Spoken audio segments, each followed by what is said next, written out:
and Assalamualaikum. My name is Nur Alia Syahrin binti Muhammad Rasfizan. My metric number is 3251000201.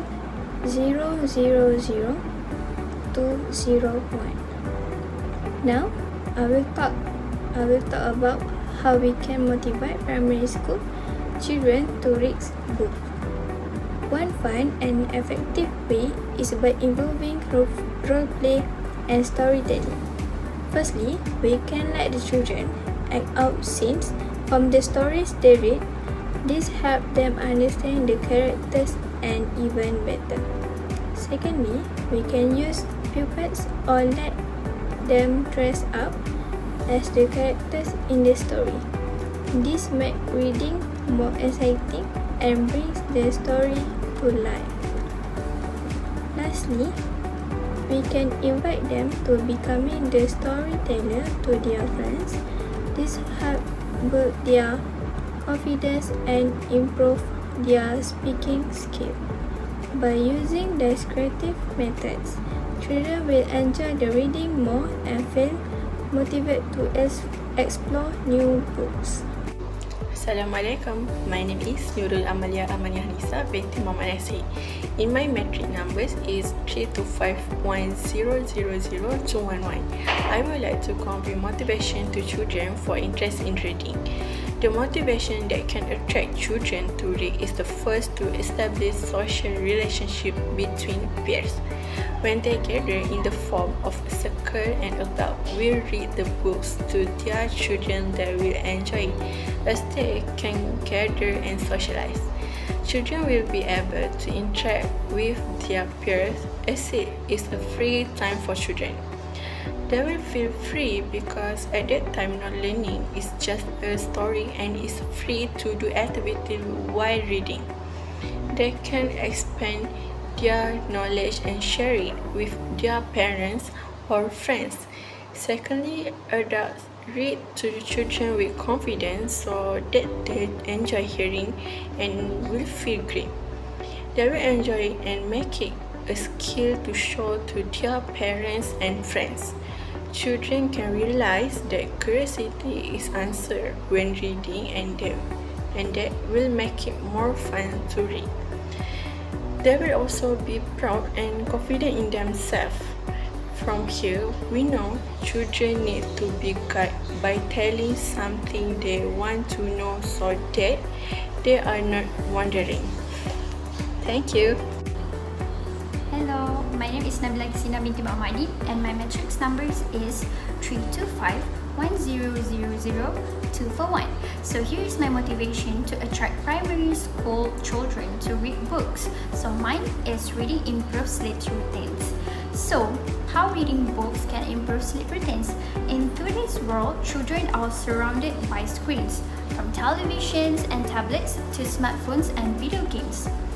While these devices can be fun and educational, they often disrupt sleep without us even noticing. But there is a gentle, powerful habit that can bring peace back to bedtime. So, reading before bed helps improve sleep routines in several important ways, some of which may surprises you. Alright, number 1. Calms the mind after a busy day. A child's brain is like a sponge, soaking up everything throughout the day: lessons, emotions, noise, and activities. All that thinking can make bedtime difficult as the mind is still active. Reading a book slows things down.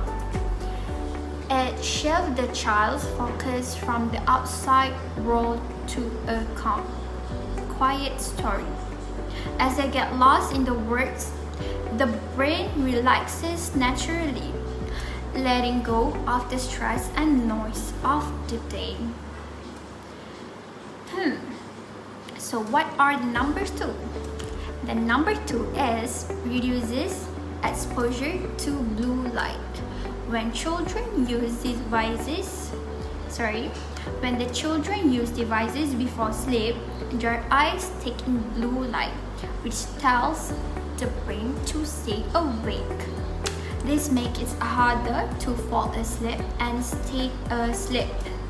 But reading a physical book, especially under soft, warm lighting, avoids this problem entirely. It signals the body that it's time to wind down, making sleep come easier and feel deeper. So, what are number 3? The number three is create a peaceful bedtime routine. So, children thrive on routines. When reading becomes a regular part of bedtime, even just 10 to 15 minutes, the body and mind begin to recognize that reading equals to bedtime. This habit becomes a gentle trigger for sleep. Over time, the child starts to feel sleepy naturally during or after reading without needing to be told. So the number 4 is brings comfort and safety. The act of cuddling with a book or with a parent during story time makes children feel safe and loved. When bedtime becomes a time of connection instead of stress or screen battles, children fall asleep feeling secure, which improves sleep quality and emotional health. So, what are the number 5 is? The number 5 is encourage a quiet imagination, not overstimulation. Screens often flash, change scenes quickly, or include exciting sounds that keep the brain to awake. Books do the opposite. They feed the imagination slowly and softly. As a child thrives into the world of the story, the brain gently begins its journey towards dreams, not distractions. It's like being rocked to sleep by words. So, the conclusion is a book before bed is a gift. Are you surprised? No, literally, a book before bed is a gift. Reading at bedtime isn't just about finishing a chapter. It's about building a calm, healthy habit that supports both the mind and the body. It brings peace, strengthens routine, and allows sleep to come naturally without force or frustration.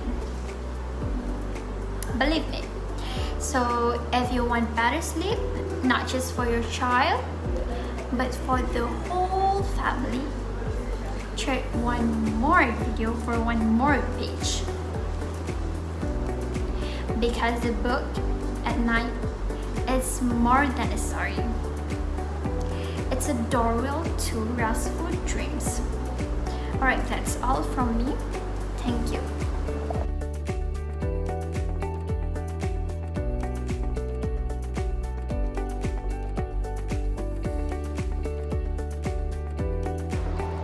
This book, Diary Abah story, is a work full of feelings that touch the heart and the value of family.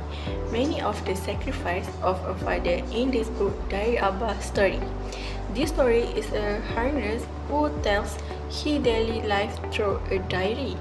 Various challenges and sacrifice of this harness in raising their children. One day, there was financial problems and the pressure of living at the same time raising his children. It also opens the eyes of the reader to appreciate the sacrifice made by a father. In the story also illustrates that the figure of a harness is very important in a family. Thank you. My name is Tengku Nurul Hamiza binti Tengku Nur Hadi, matric number 3251000 191. The book that I want to talk about is Diary Abah by Hazrizal Abu Jalil. The book is all about Hazrizal's journey as being a father and self-grow through the lens of Islamic values. He raising his children from 2002 to 2020. Rather than positioning himself as a perfect father, he takes the reader through a series of diary style entries that highlight the real struggles, choices, mistakes, and lessons he experienced in his role as a husband and a father. It is not a parenting guide filled with rules, but a story of constant learning, self-correction, and faith. The book also draws inspiration from the Quran role models of fatherhood, such as Prophet Ibrahim, Prophet Yaqub, and Prophet Luqman, who were portrayed as wise, caring, and spiritual, responsible fathers.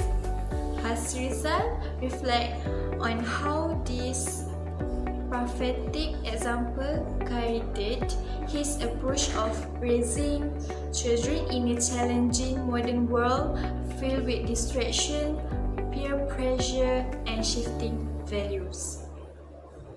This book is a valuable read not only for fathers but for mothers, educators, teenagers, and anyone who's seeking to better understand the emotional and spiritual journey of building a family. It calls for empathy, humility, and the courage to embrace one's flaws while striving to become better. The tagline of Diary Abah is a father doesn't have to be perfect. He just has to be present, sincere, and willing to grow. He speaks honest about moments of failure, misunderstandings with his children, the pressure of balancing work and family life. Hi, my name is Rindhya Tamiselvan. My matric number is 3222000401. Today we are going to know what's interesting in Diary Abah book. The first one is a father's personal journey. Diary Abah is a heartfelt collection of reflection from a father navigating the challenges and joys of raising a family. The second one is thoughtful life philosophy. The tagline is think with the heart, feel with the mind. The book invites readers to approach life with a balance of logic and emotion. The third one is simple yet soulful writing style. The writer is Hazrizal's writing. This story is warm, clear, and emotionally engaging. It resonates deeply with readers all of backgrounds, especially parents. Number 4 is life lessons and family values. Each chapter offers valuable insights on love, responsibility, and family dynamics. Thank you. Lastly, we are going to conclusion. The conclusion of Diary Abah is a reflective and heartfelt parenting book by Hazrizal Abdul Jamil, written from a father's perspective. It shares real life stories, thoughts, and lessons from his journey as a parent educator and husband between 2002 and until 2020. The book offers practical wisdom on raising children, especially teenagers, with empathy, patience, and Islamic values. It emphasizes open communication, emotional connection, and personal growth as father. Simple yet deep, Diary Abba is a perfect of parents seeking meaningful guidance in navigating modern family life. Thank you.